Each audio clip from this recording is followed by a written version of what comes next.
le hash, une des drogues les plus consommées dans le monde. Pour certains, un dangereux psychotrope.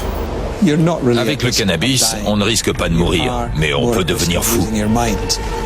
Pour d'autres, un moyen de survivre.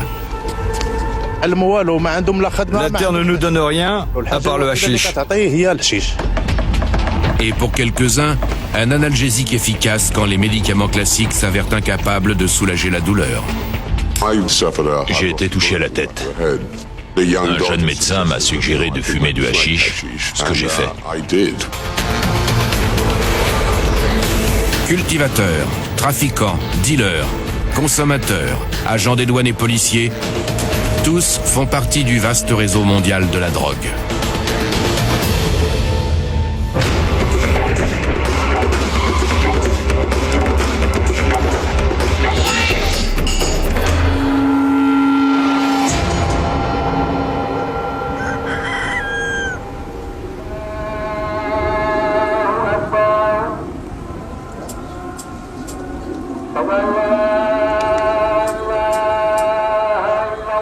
La chaîne du Rif au Maroc, le deuxième producteur mondial de hashish. Cette région montagneuse, isolée, s'étend sur près de 300 km dans le nord du pays. Elle fournit 14% de la production mondiale de résine de cannabis, production de plus en plus importante du fait de la demande croissante de hash en Europe. Le trafic rapporte près de 11 milliards de dollars chaque année et fait vivre 800 000 personnes. Les bénéfices énormes qu'il génère sur le marché international attirent immanquablement les réseaux de crime organisé. Cet homme a appris à ses dépens ce qu'il en coûte de faire passer du hashish hors du Maroc. Il témoigne sous le nom de Dave Kent.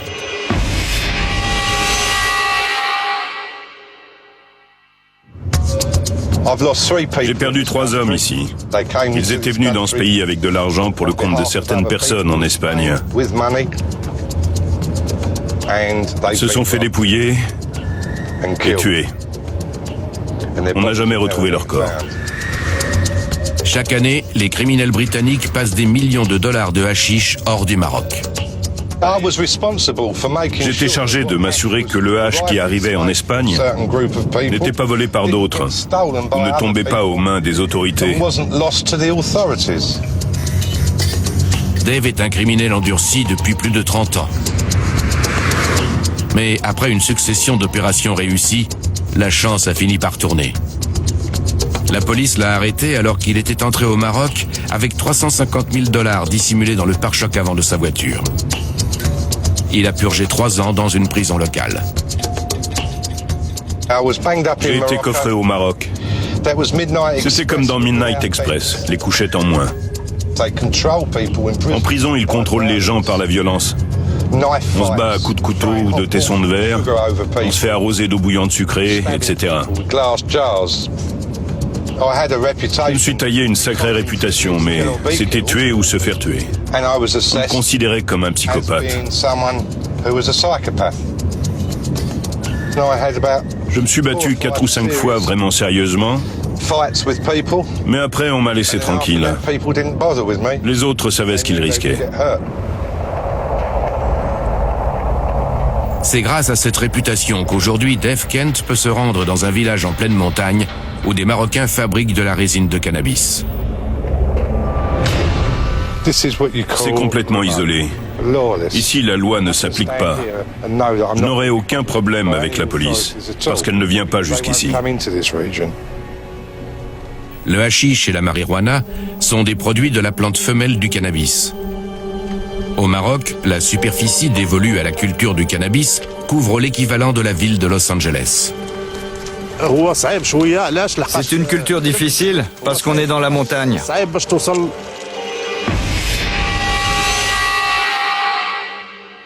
Il n'y a pas de travail ici. La terre ne nous donne rien à part le hashish.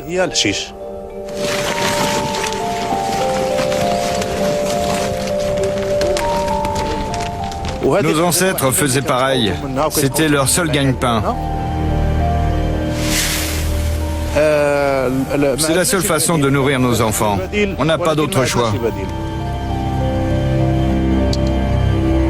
Le cannabis pousse tellement bien sur ces terrains escarpés que les fermiers marocains produisent chaque année 260 000 tonnes de marijuana et de son dérivé, le hashish.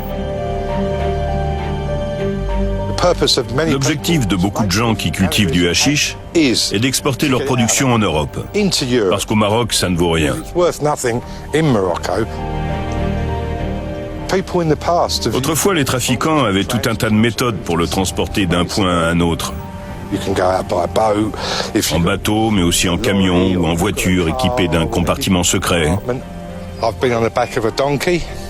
Pour ma part, j'en ai passé à dos d'âne et même à ski. Il faut utiliser un moyen de transport le moins évident possible.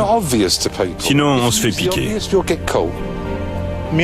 Sur 100 personnes, 80 réussissent et 20 se font arrêter au poste frontière.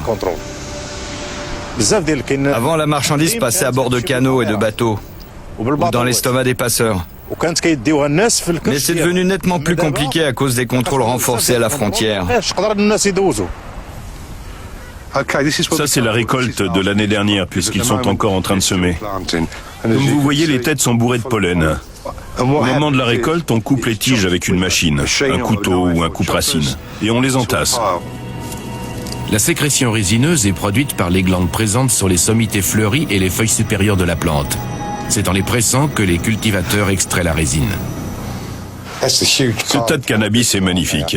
Ça me donne le sourire de voir ça. J'ai l'impression de voir une grosse pile de fric.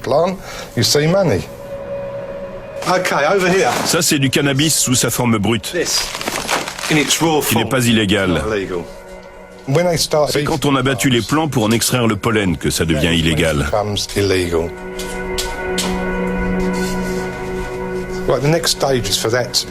On tend une sorte de tamis en nylon sur un grand récipient, on dépose le cannabis dessus et on le recouvre d'une feuille de plastique qu'on ferme bien. Ensuite, on bat le tout doucement avec des baguettes. De cette façon, on fait tomber la poudre au fond du récipient.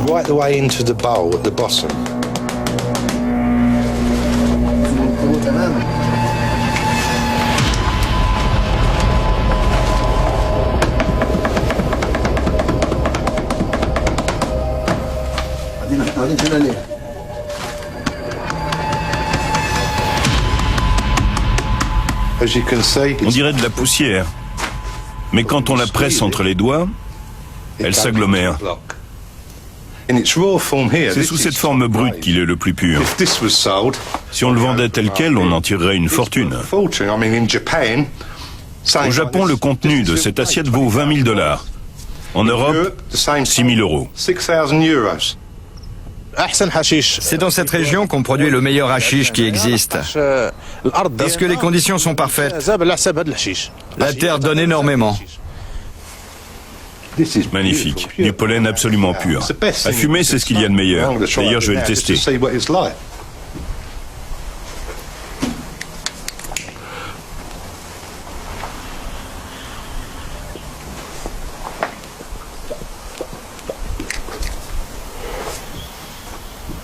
Mon pote aussi. Tiens.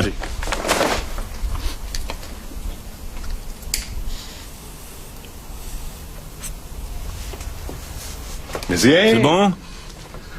Merci mon Dieu. Merci. Merci beaucoup. Si vous voulez acheter ici, vous avez intérêt à connaître les gens. Sinon, vous allez vous faire voler. Ça fait quoi, ça? 1 kilo?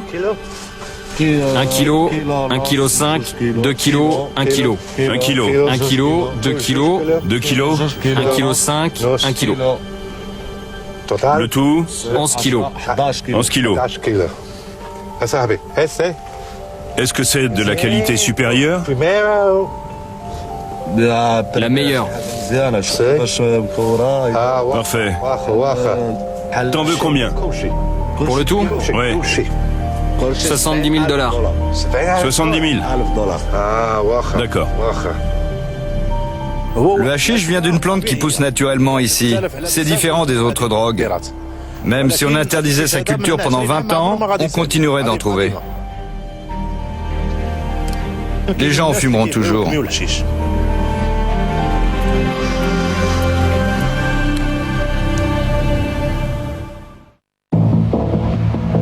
Mais pour que sa production soit rentable, le hash marocain doit être vendu sur le marché européen. Un voyage clandestin qui commence la ligne de front de la guerre contre la drogue, l'Espagne. En 2010, la Guardia Civile a arrêté 9000 personnes accusées de trafic de drogue. En moyenne, les douaniers espagnols saisissent chaque année 300 tonnes de hashish, la plupart à bord de bateaux qui traversent le détroit de Gibraltar à destination du port d'Algeciras, dans le sud de l'Espagne.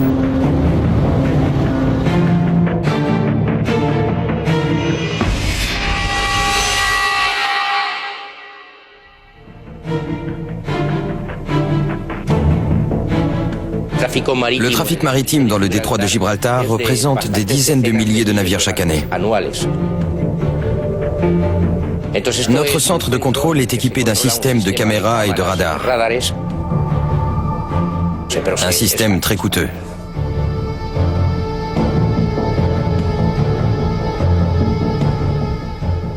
Il ne faut pas oublier que de l'autre côté du détroit se trouve le plus grand producteur de hashish du monde.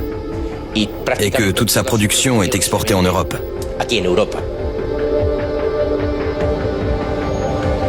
Algeciras est un des principaux ports d'Espagne. Des milliers de véhicules et de gens y transitent tous les jours, ce qui rend le travail de la Guardia Civile d'autant plus difficile. Les contrebandiers font preuve d'une imagination débordante lorsqu'il s'agit de dissimuler leurs marchandises. Ils font passer le hash dans des voitures de luxe équipées de faux planchers ou de réservoirs à double fond, mais aussi dans les essieux des camions. Encore une voiture dotée d'un faux plancher. Cet espace était bourré de savonnettes de hache. Quand un conducteur se fait prendre, il raconte que sa voiture est tombée en panne, qu'il l'a emmenée au garage, qu'il l'a récupérée plus tard et qu'il n'est au courant de rien. Bien sûr, c'est faux.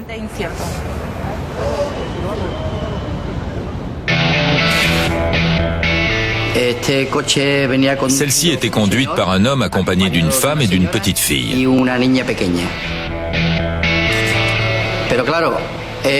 Mais il ne faut pas oublier que pour un chien, homme, femme ou enfant, c'est la même chose. Il ne sait qu'une chose.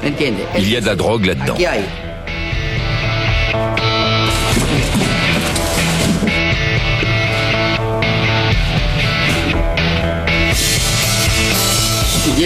Les passeurs aspergent les paquets d'un liquide pour que le chien ne sente pas l'odeur du hashish.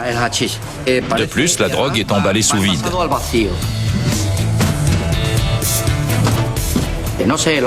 Je ne sais pas ce que c'est, mais ça sent l'adoucissant.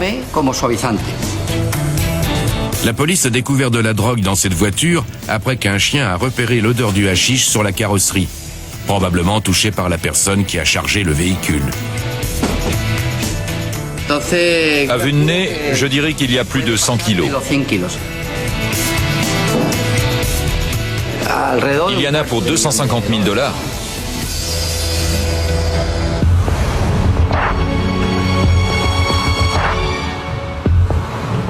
L'Espagne est la plaque tournante du hashish marocain destiné aux marchés européens. Chaque année, des dizaines de millions de dollars de marchandises franchissent clandestinement le détroit de Gibraltar, un bras de mer de 24 km de large entre l'Afrique et l'Europe. C'est pour cela que les gros trafiquants européens se sont installés dans les nombreuses villes qui jalonnent la côte espagnole. L'un de ces revendeurs se fait appeler Richard. Ce Britannique a toujours réussi à échapper à la police. Longtemps, il a dirigé ses opérations depuis Marbella, célèbre station balnéaire de la Costa del Sol, fréquentée par la jet set.